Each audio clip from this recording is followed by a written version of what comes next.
Mau ngaku ahli tapi kalau kemudian mempersulit, ini malah setback begini nih, apa-apaan sih nih? Gimana sih nih BP POM? Apakah dengan cara mempersulit orang untuk menyelesaikan penelitian itu etis? Kami sebetulnya tidak ada praduga yang lain, tapi dari awal rapat kami sudah menangkap sesuatu yang tidak beres. Jangan cuman mau bangga-bangga mendunia. Dalam negeri aja nggak beres ngurusnya, kok mau ambil award internasional. Urus dulu dalam negeri yang beres. Punya nama nasional lebih penting. Mau sok internasional, dalam negeri aja nggak beres. Jangan sampai para peneliti nanti diundang orang ke Jerman, mereka buat di sana. Dan sudah terjadi, ada beberapa penelitian kita yang dikerjakan di luar negeri karena di Indonesia dipersulit. Padahal kan kita lagi menanyakan apa yang menjadi keinginan Pak Jokowi, Inpres nomor 6 2016, percepatan pengembangan obat vaksin dalam negeri. Ini momentumnya. Sebagai pimpinan rapat saya harus sampaikan ini supaya ini tidak terjadi, karena roh yang ada di dalam sini betul-betul bagaimana kami ini untuk membela anak bangsa punya produksi atau apa yang diciptakan. Pak Jokowi teriak, cintai dalam negeri, tolak impor. Kalau saya dengar model begini, mohon maaf ya, tidak ada dukungan politik dari Bapak Ibu sekalian.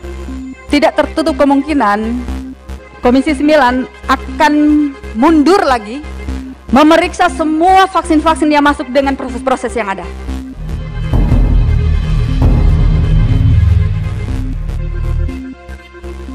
Pengembangan vaksin Nusantara untuk melawan COVID-19 tersendat sebab Badan Pengawas Obat dan Makanan BPOM belum bersedia menerbitkan izin klinis fase kedua. Alasannya, penelitian vaksin yang digagas mantan Menteri Kesehatan Terawan Agus Putranto itu tidak sesuai dengan kaidah good clinical practice. Sikap BPOM itu tampak dalam rapat kerja Komisi 9 DPR RI Rabu 10 Maret 2021. Kepala BPOM Penny Lokito menyatakan penelitian vaksin Nusantara tidak mampu memperlihatkan profil khasiat vaksin. Atas sikap BPOM tersebut muncul berbagai kritikan dari anggota Komisi 9 DPR RI. Itu Ibu Rizka namanya ya?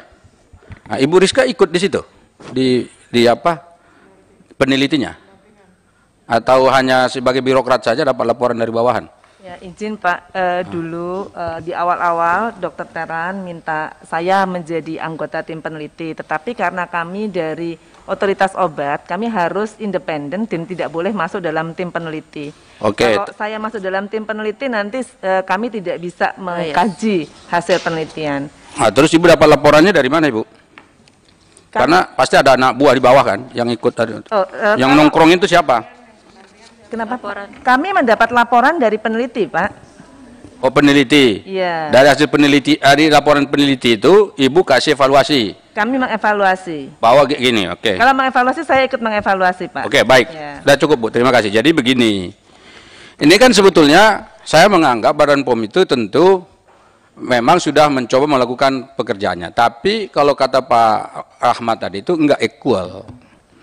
Di luar negeri itu barang-barang yang mau masuk ke kita, emergency use authorization-nya bisa keluar dengan hanya mempercayakan pada lembaga lain untuk melakukan penelitiannya. Bahwa itu sudah lolos emergency use authorization. Dan itu udah mau disuntikkan loh ke kita. Ya kan? Kalau sudah beres kan berarti kan sudah tinggal disuntikkan aja. Dan itu menurut saya berbahaya juga. Nah, kemudian penjelasan Ibu Penny barusan ini tidak ada sedikit pun saya lihat political will-nya yang mengatakan ini akan kita keluarkan uji klinis tahap keduanya. Nggak ada. Cuman bela diri aja. Bahwa ini begini, bahwa ini begitu. Kayak kita nggak paham aja nih apa yang diperbincangkan di sini. Saya paham apa yang diperbincangkan dari pagi saya tongkrongin ini. Mulai dari virtual sampai sini. Tadinya saya mau pergi, tapi saya yakin kalau saya pergi tadi kan nggak bisa seperti ini. Nggak, karena virtual. Makanya saya tongkrongin ini. Kenapa ini dipersulit? Saya tidak tahu apa alasannya. Mestinya sekarang coba ditanya kalau mau ada solusi. Mau dikeluarkan enggak ini? Di rapat ini harus jelas. Coba ditanya sama Badan POM. Mereka akan mengeluarkan enggak? Uji klinisnya ini, apa PPUK namanya itu ya. Biar jelas kalau memang enggak dikeluarkan lagi, biar tahu seluruh Republik dan dunia ini bahwa Indonesia menutup penelitiannya dengan alasan tadi, etika-etika itu. Nanti saya tanya Bu Rizka, apa namanya definisi etika? Ibu tahu nggak berapa jenis etika? Saya itu belajar filsafat sampai ke Amerika. Saya tahu.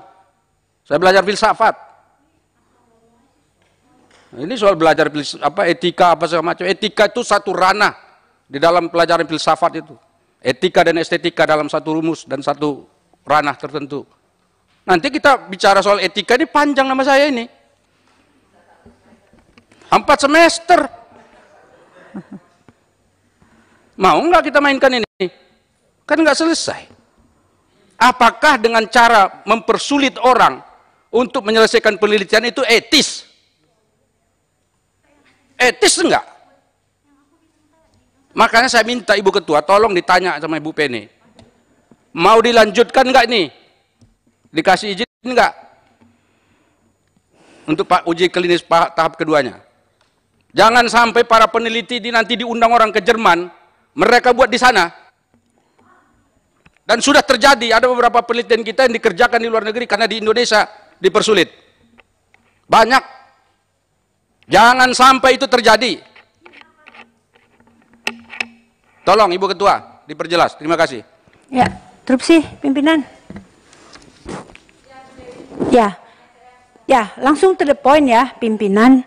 Tadi kan saya udah sampaikan, vaksin merah putih itu kok sudah bisa keluar timelinenya.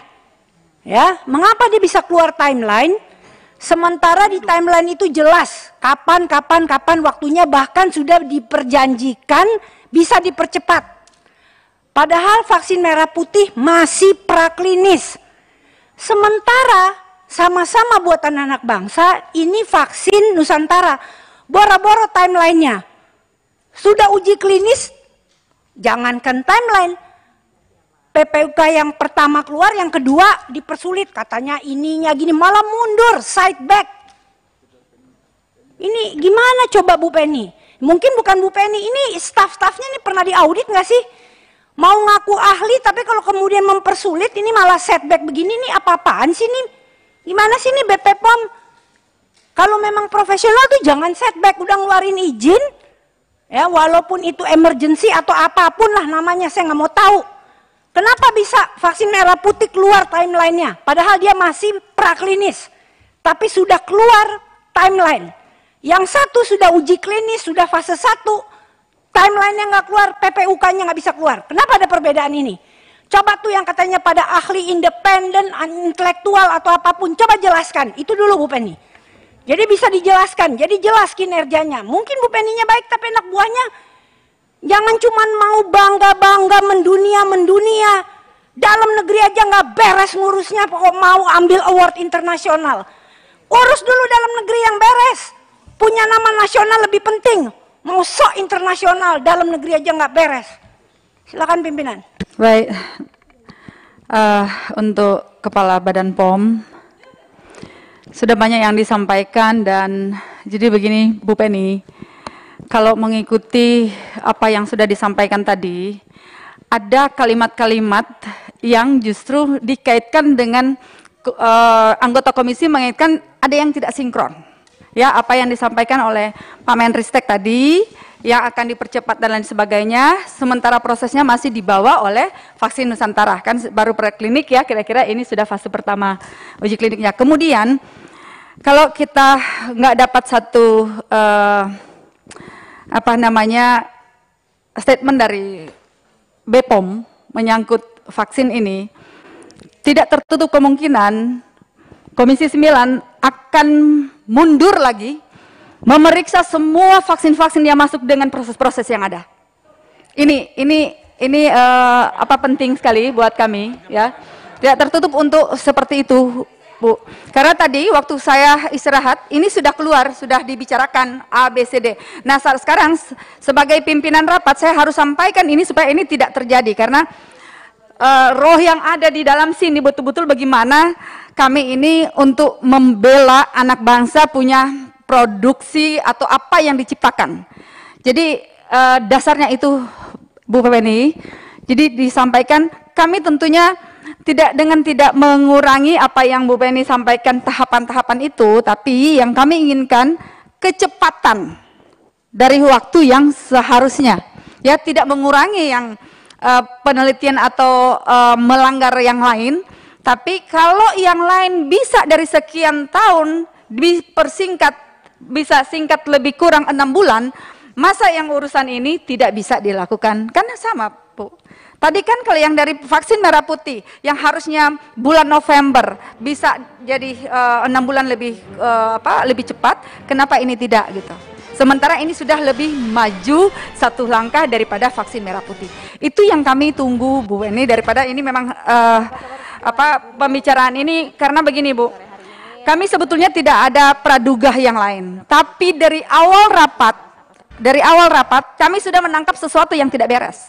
Itu justru yang membuat pemicu sampai di komisi ini boleh jadi TikTok kiri kanan dan lain sebagainya. Tidak akan selesai, Bu, kalau memang seperti, karena dari awal, kalau misalkan dari awal normatif semuanya, apa yang kami sampaikan, yang kami surati itu yang dibahas, yang dipaparkan beda, Bu.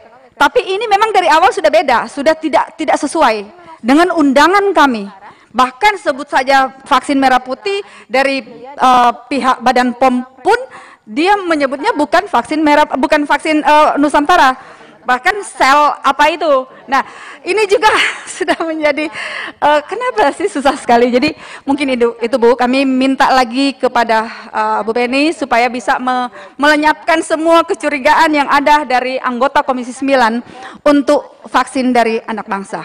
Karena apa yang sudah disampaikan oleh Prof. Nidam tadi juga, masalah yang Ibu sampaikan bahwa itu belum proses itu sudah diminta, tapi ternyata itu berlaku ketika itu sudah dilakukan oleh pihak luar, itu berlaku di seluruh dunia. Nah, itu poin yang kita ambil.